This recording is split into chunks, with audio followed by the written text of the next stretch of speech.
Dans l'exercice numéro 2, on a f et g, deux fonctions, d'accord, telles que l'expression de la première, c'est-à-dire f de x égale à racine x moins 1, et g de x égale à x sur x plus 2. Voilà. Donc, premièrement, la première question est de déterminer, déterminant, c'est-à-dire on écrit déterminant df et dg. C'est quoi df et dg? Df et dg sont les deux domaines de définition de ces deux fonctions. Donc, pour la première fonction, c'est-à-dire on détermine df. Df, c'est quoi? C'est l'ensemble des nombres x appartient à R, tel que son image appartient à R, ou bien tel qu'on peut calculer son image, ou bien son image existe. Son image, c'est f de x existe, c'est-à-dire appartient à R. Et on prend ça jusqu'à arriver à l'ensemble de domaines de définition. Donc, x appartient à R. F de x, c'est-à-dire racine x moins 1, appartient à R. C'est-à-dire x appartient à R. Puis, quand est-ce que racine x moins 1 appartient à R? Si quand x moins 1 est supérieur ou égal à 0. D'accord? Donc, x appartient à R. Tel que x est supérieur, on met le 1 à l'autre côté, c'est-à-dire x, c'est comme si on calcule, si on résout une inégalité, une équation. Voilà. Donc, x est supérieur de 1. Voilà. Ici, on a la condition pour donner le domaine de définition df tel que x appartient à R et x est supérieur de 1, c'est-à-dire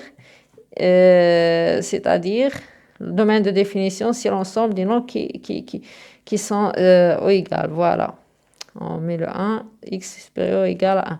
Donc, l'ensemble de définition, c'est de 1, c'est l'ensemble des nombres de 1 à plus l'infini. Voilà, c'est ça le domaine de définition.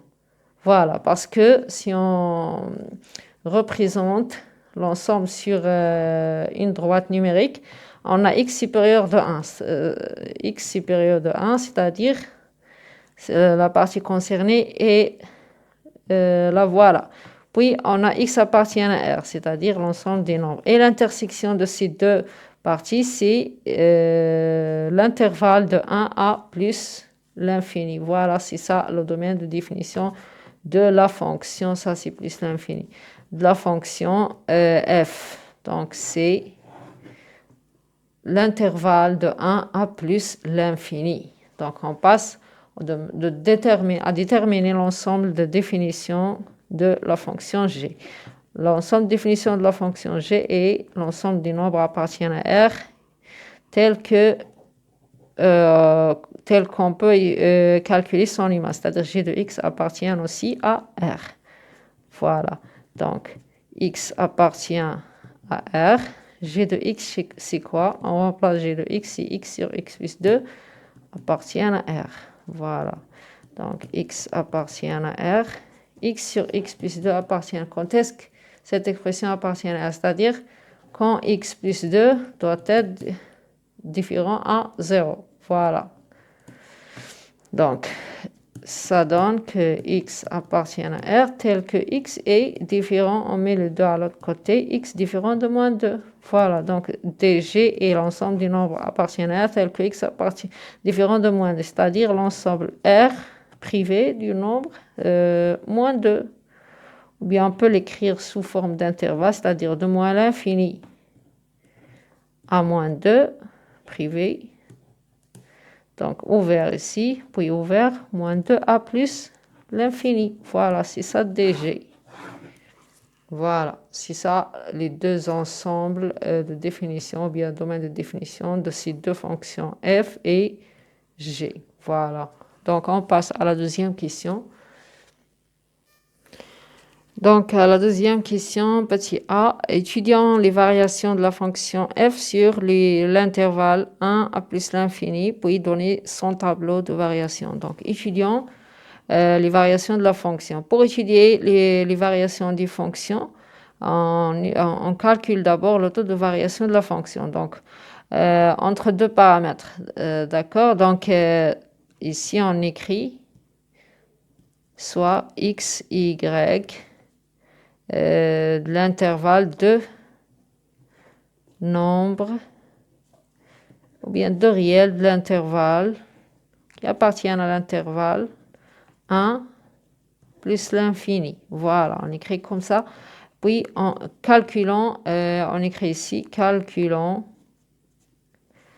le taux de variation, de f. Voilà, le taux de variation de f, tf, entre x et y, égale. La relation est f de x moins f de y sur x moins y, ou bien le contraire, f de y moins, on calcule f de y moins f de x sur y, le même ordre ici, on met f de y moins f de x, on écrit ici y moins x, voilà. Donc, on utilise celle-ci, donc on a f de x, c'est quoi? F de x, c'est racine x moins 1, moins racine y moins 1 sur x moins y. D'accord? Donc, pour trouver un résultat, on ne peut pas laisser l'expression telle qu'elle est, mais on doit faire une modification ou bien un changement. Donc, le changement qu'on doit faire ici, c'est de multiplier par le conjugué de cette expression. Si on multiplie en haut et en bas. D'accord? Donc, on fait ici égal pour trouver l'espace. Donc, on écrit même expression, moins racine y moins 1, donc sur x moins y. Voilà ce qu'on a. Mais on multiplie en haut et en bas le conjugué de cette expression. Donc le conjugué de cette expression, c'est x moins 1 plus. Ici, c'est moins. Ici, on met plus. Y moins 1. Voilà. On multiplie par même expression en haut et en bas. Moins 1. Puis plus racine y moins 1. D'accord? Donc, on continue le calcul. Donc, ici, c'est comme si, sous la forme A moins B, et puis A plus B. Donc, quand on a A moins B fois A plus B, A moins B fois A plus B, c'est-à-dire le résultat, ou bien le développement, c'est A carré moins B carré. Donc, ça, c'est ça au carré. Ça donne, on enlève le racine, ça donne x moins 1. Puis, moins y moins 1 au carré, c'est-à-dire y moins 1. D'accord? Donc, puis, on a le x moins y, donc fois racine x moins 1. Regardons ici, donc x moins 1 plus racine y moins 1. D'accord? Ici, on a x moins 1 moins y moins 1. Si on développe, on a le moins 1 et puis plus 1. Ça c'est déjà parti, donc, mais ça reste x moins 1. X moins y, ça reste x moins y. Voilà, la simplification de ça, c'est le résultat x moins y. Puis, on a en bas x moins y fois racine x moins 1 plus racine y moins 1. Donc, on a une expression qui se répète en haut et en bas. Donc, ça reste en haut 1. Puis, l'expression racine x moins 1 plus racine y moins 1. Voilà, c'est ça le taux de variation de la fonction. C'est ça t de f entre x et y. Donc, on doit savoir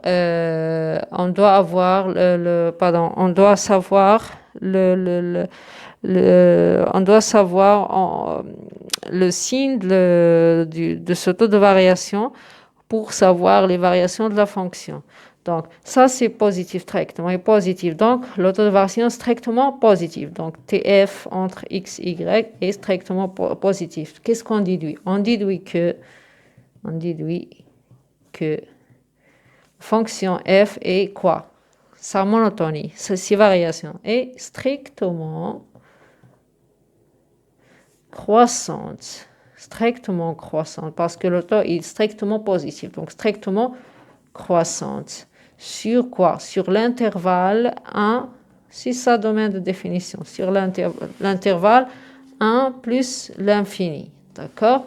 Donc, la fonction est strictement croissante. Donc, puis, c'est demandé de donner son tableau de variation, c'est-à-dire de mettre en ordre ces variations sous un tableau. Donc, on écrit ici tableau de variation de la fonction f, ou bien de f, simplement.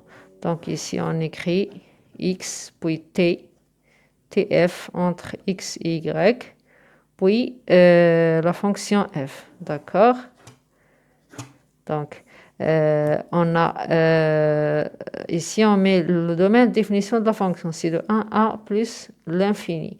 Donc, on a le taux est positif, taux de variation, donc la fonction est strictement croissante. L'image de 1 est déjà 0. Donc, f de 1, c'est-à-dire racine 1 moins 1, c'est 0. Donc, c'est 0. La fonction est croissante strictement. Donc, on passe à la question petit b. Étudions les variations de la fonction g. Donc, étudions les variations de la fonction g sur les deux intervalles moins l'infini moins 2, etc. Donc, pour étudier les variations de la fonction, c'est-à-dire soit on prend aussi deux nombres, soit x et y, ou bien a et b,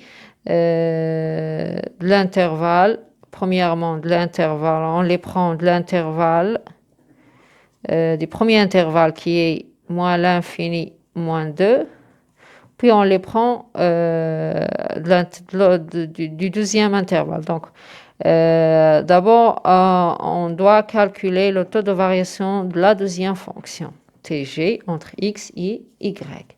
Donc, c'est quoi? C'est-à-dire g de x moins g de y sur x. C'est la même chose qu'on a fait avec la fonction f. Donc, on continue ici le calcul. G de x, c'est quoi? G de x, c'est-à-dire x sur x plus 2. D'accord? Donc, parce que la fonction g est d'expression g de x, c'est x sur x plus 2. Voilà l'expression de la fonction. Donc, g de x, c'est x sur x plus 2, moins g de y, c'est-à-dire y sur y plus 2. Donc, y sur y plus 2. Puis, on a le x moins y en bas. X moins y. On continue ici. On continue le calcul. Donc, on a x moins y. Puis, ici, on fait la multiplication. C'est un calcul normal aussi. Donc, ça donne ici x fois y plus 2, puis moins y fois x plus 2. Voilà. D'accord? Donc, on continue, on fait. On a ici, voilà, on a ici sous la forme de tout ça, on le nomme par exemple A, et puis ça B. Puis tout ça est sur une expression, on le nomme C. Ça en maths, c'est-à-dire égal à A sur B fois 1 sur C. C'est ce qu'on va faire ici. On va écrire ça, tout ça qui est A, tout A, moins y fois x plus 2, puis sur A, B, C. D'accord? Sur B fois C. Voilà. Sur x plus 2 fois y plus 2, puis fois x moins y. Le C, c'est x moins y. D'accord? Donc, c'est la même chose ici. A fois 1, c'est A. Sur B, C. Voilà, sur B, C. A sur B sur C. Voilà. Donc, on commence. Ça donne x fois y plus 2x moins x fois y moins 2y. Puis, en bas, on a x plus 2. On ne fait pas le développement ici, on le laisse comme ça. Puis, x moins y. X, y, c'est 0. X, y, moins x, y, 2 conjugué. 2x moins 2y. On factorise par 2, ça reste x moins y sur x plus 2 fois y plus 2 fois x moins y. D'accord? Ça reste 2 sur x plus 2 fois y plus 2. D'accord? Donc, voilà le résultat. Donc, voilà TG, le taux de variation de la fonction G. Donc, on doit savoir le signe de ce taux de variation pour déduire les variations de la fonction. On a déjà ça positif, positif strictement aussi et positif. Donc, aussi,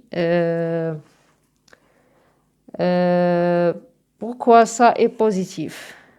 Ça, on a vu que c'est positif. Pourquoi? Parce que cette somme est négative et cette somme est négative, puis 2 négatifs produits donnent positif. Mais quand même, on va faire une explication pour ça. Ça, c'est déjà connu, ça c'est un nombre positif. Mais ça, c'est un peu, ça demande une autre explication. Bien, je vais expliquer beaucoup plus.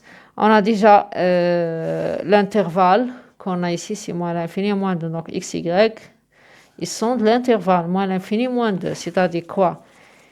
X appartient à moins l'infini, moins 2, l'intervalle moins l'infini, moins 2. Y aussi veut dire quoi? Veut dire que x est x est inférieur strictement à moins 2, y inférieur strictement à moins 2. Puis, si on met le 2 à l'autre côté, ici, dans les deux inéquations, on prend x, on obtient x plus 2 strictement négatif et y plus 2 aussi. Donc, on a deux nombres négatifs produits, ça donne positif. D'accord? Voilà.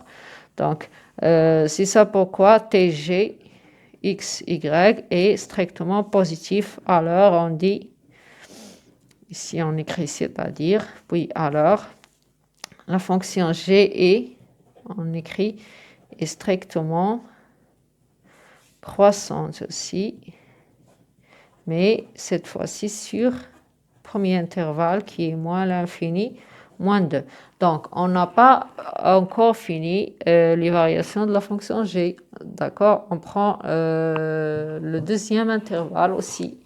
Donc, on continue à la page suivante.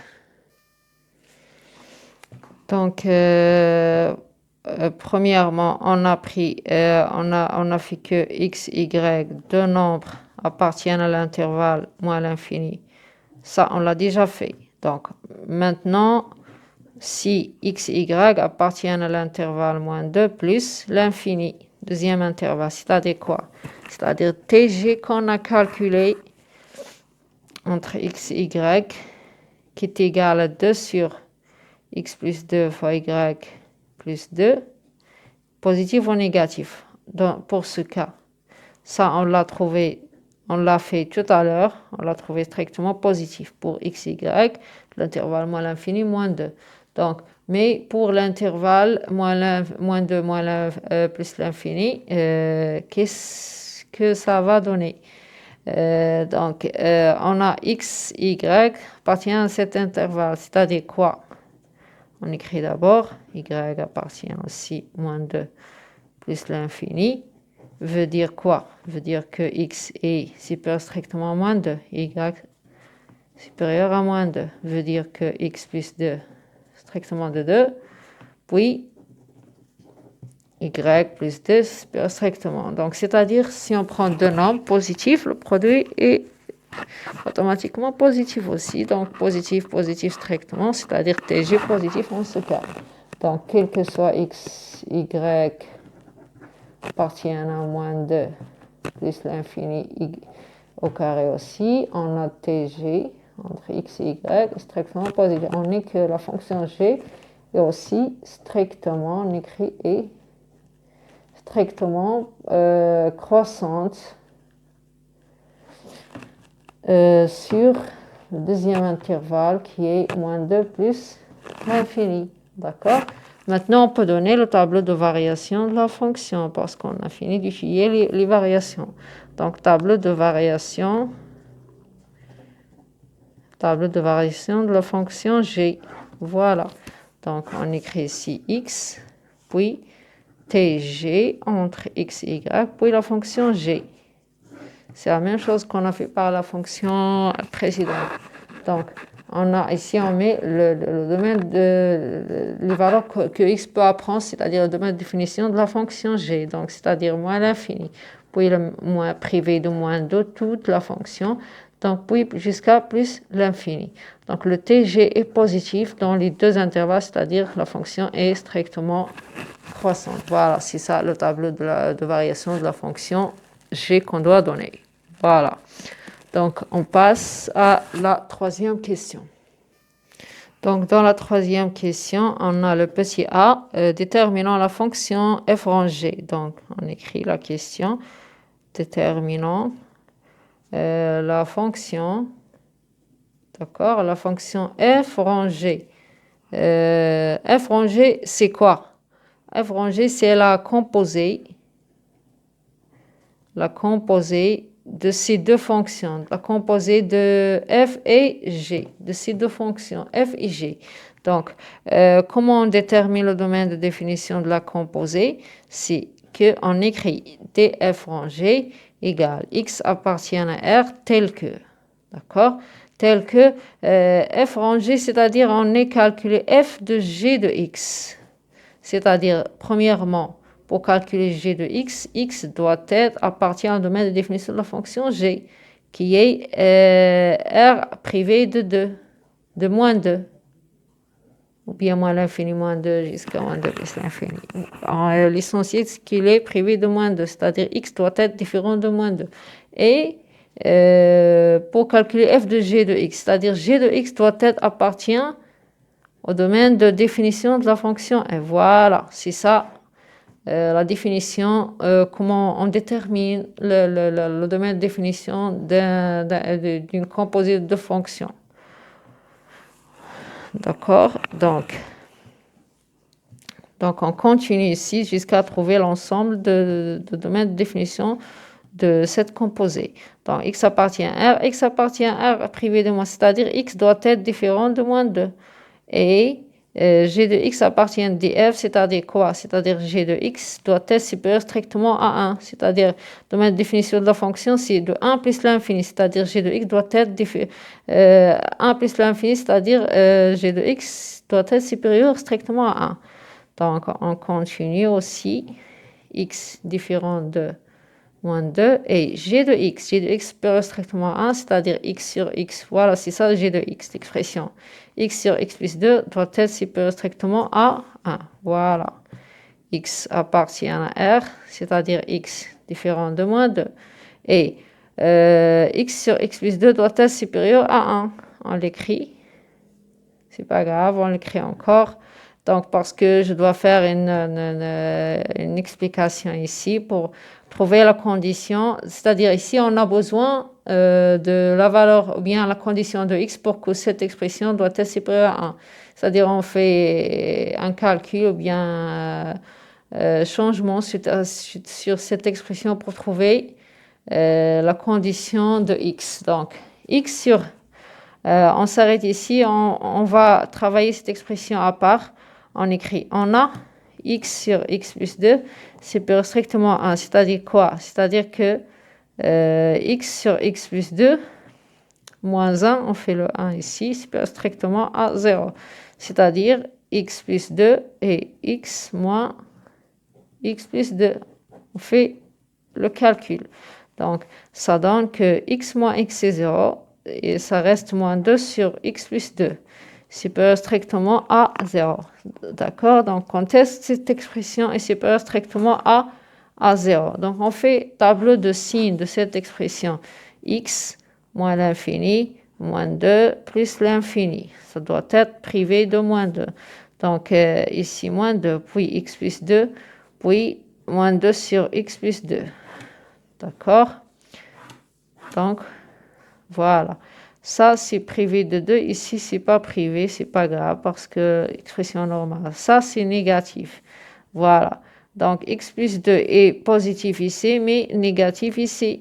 Quand x supérieur de moins 2, c'est-à-dire x plus 2 est positif, etc. Donc, moins, c'est plus. Et moins, plus, c'est moins. Voilà. Je vais en train... Ce que j'ai fait ici, c'est le tableau de signes de l'expression. c'est comme si résoudre une équation pour trouver la condition de x, ou bien la solution. X doit être appartient à quel intervalle, d'accord? Donc, comptez cette expression positive. Cette expression positive, si x appartient à moins l'infini, moins 2. Voilà, c'est ça le résultat. Donc, on revient à D, df rangé égale. Si x appartient à R, tel que x différent de moins 2, et ça, c'est ça la solution. Ici, la solution, c'est l'intervalle moins l'infini, moins 2. Donc, et x doit être appartenir à moins l'infini, moins à l'intervalle moins l'infini, moins 2. Donc, x différent de moins 2 et appartient à cet intervalle, c'est-à-dire déjà privé de moins 2, c'est-à-dire l'intersection de ces deux conditions, c'est-à-dire x appartient à moins l'infini, moins, voilà, moins 2. Donc, d de f rangé, c'est quoi? C'est directement l'intervalle moins l'infini, moins 2. Voilà, c'est ça ce que doit être le domaine de définition. C'est ça le domaine de définition de la composite de ces deux fonctions, f rangé. Donc, c'est moins l'infini et l'intervalle moins l'infini, moins 2. Voilà. Donc, on passe à la dernière question qui est déduisée le tableau de variation de f rangé. C'est une déduction. Donc, pour déduire, ou bien on écrit ici la question déduisant les variations de la composée f rangée. Donc, quand on a composé de deux fonctions, par exemple f rangée, on a une propriété. Propriété qui dit quoi? Propriété qui dit que si f et g ont même monotonie, c'est-à-dire monotonie, voilà, en même monotonie, c'est-à-dire f et g sont les deux croissantes ou bien décroissantes.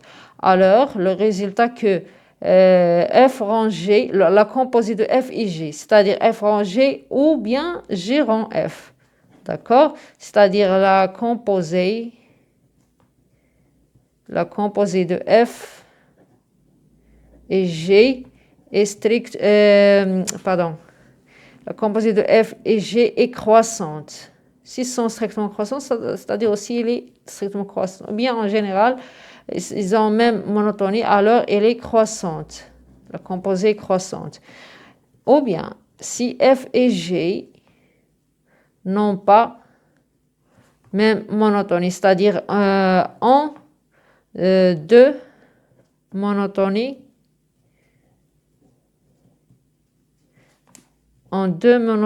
différentes. En deux monotonies différentes, même monotonie plurielle. Donc, en deux monotonies différentes, alors, ça c'est un rappel seulement parce que ça c'est le cours, d'accord? Donc, alors f rang g ou bien g rang f ou bien g rang f, c'est-à-dire la composée est décroissante, c'est-à-dire quand les deux fonctions ont deux différentes monotonies, c'est-à-dire une est croissante, l'autre est décroissante, c'est-à-dire la composite doit être décroissante. D'accord? Donc, dans notre cas, les deux fonctions, dans l'exercice, on a f et g en même monotonie. F est croissante et g est croissante aussi. Les deux fonctions sont croissantes. Strictement. Alors, f rangé, la composite de ces deux fonctions est aussi doit être strictement. Voilà, on a déduit la monotonie sans étudier le taux de variation de la composée. Donc, on a déduit la monotonie. Donc, est strictement croissante. Donc, on donne le tableau de variation. On donne le tableau de variation de f rangé, d'accord? Suivez bien comment je vais tracer le tableau? Donc voilà, directement F rangé. On n'a pas trop de variations ici, c'est une déduction de ce tableau. Donc on a un domaine de définition de F rangé, c'est moins l'infini jusqu'à moins 2, privé de moins 2. On fait, quand une fonction est privée d'un certain nombre, on fait 2 barres ici. D'accord? Donc on a positif, voilà, c'est déjà croissante. Voilà.